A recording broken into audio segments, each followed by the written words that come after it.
Ets a punt d'endinsar-te dins la història de les rutes hidràuliques de Porreres, on descobriràs tot un món rural d'un temps, a través de pous, camins, històries i unes vistes a la natura que han acollit generacions i generacions de gens de Porreres, que han caminat conreat i anat en carro per aquestes mateixes terres.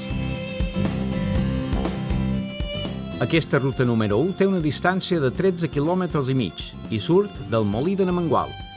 Precisament, just aquí hi ha una cini que forma part del patrimoni hidràulic porrerenc.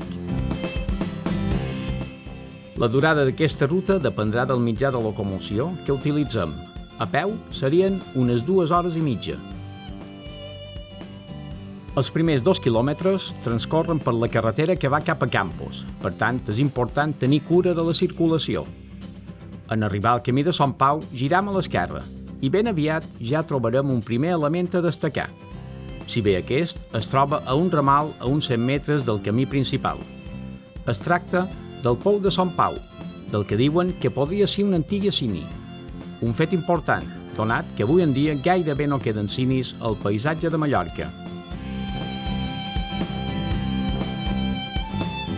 Seguirem fins a arribar al camí de Sant Mercadal, que du a un dels actuals establiments hotelers de Porreres, l'Hotel Rural Sant Mercadal. Continuarem avançant i agafarem el camí de Santanyí, que ens unirà al camí de Son Orell. No és gens d'estranyar que durant tot aquest recorregut vegem ramat d'ovelles i fins i tot de porcs pasturant. Ens trobam a Son Orellet, amb passat el Pla, sa Volta i Son Morlà. Aquí sí que, si no ho hem fet abans, és hora de descansar una mica, gaudir tranquil·lament el paisatge i continuar el camí. Ara trobam el Pou de Sant Mora, això sí, separat uns metres del recorregut principal. Podem aturar una estona per si hem de fer cap foto o ens hem de refrescar o pegar una mossegada. Just de vora aquest pou veurem una roda de carro. En temps més remots, els ferrers necessitaven un lloc amb aigua quan havien d'ajustar les rodes. Respecte d'aquesta zona on hi ha situada la possessió de Sant Mora d'Auba, hi ha diferents curiositats.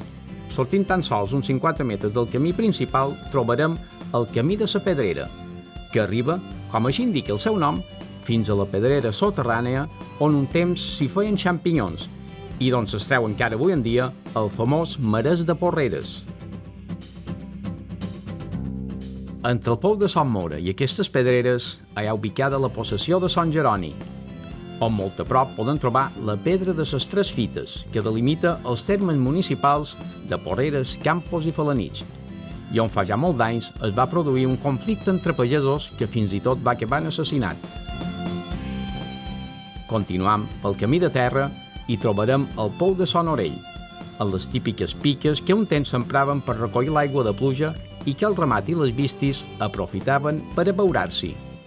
Aquest pou es troba a la possessió del mateix nom i que actualment és un dels hotels rurals de Porreres. A partir d'aquí, seguim per ramals estrets amb terres plenes de cultiu i passant per diferents camins fins a arribar al de Son Mesquida. Aquí ens separarem un centenar de metres de la ruta per veure el Pou Salat. Aquest és un dels llocs més singulars d'aquesta ruta, ja que just a de vora hi té com a element de distinció una antiga muralla teleòtica i a l'horitzó es veu el castell de Santueri, fet que demostra que el camí de Son Mesquida era emprat en temps antics com a ruta per anar a Santueri i defensar l'illa. Hem pogut contemplar també la Plata i ja som arribat a la fi d'aquesta ruta. Potser se'ns ha fet curta, ha estat divertida i relaxant i ha valgut la pena.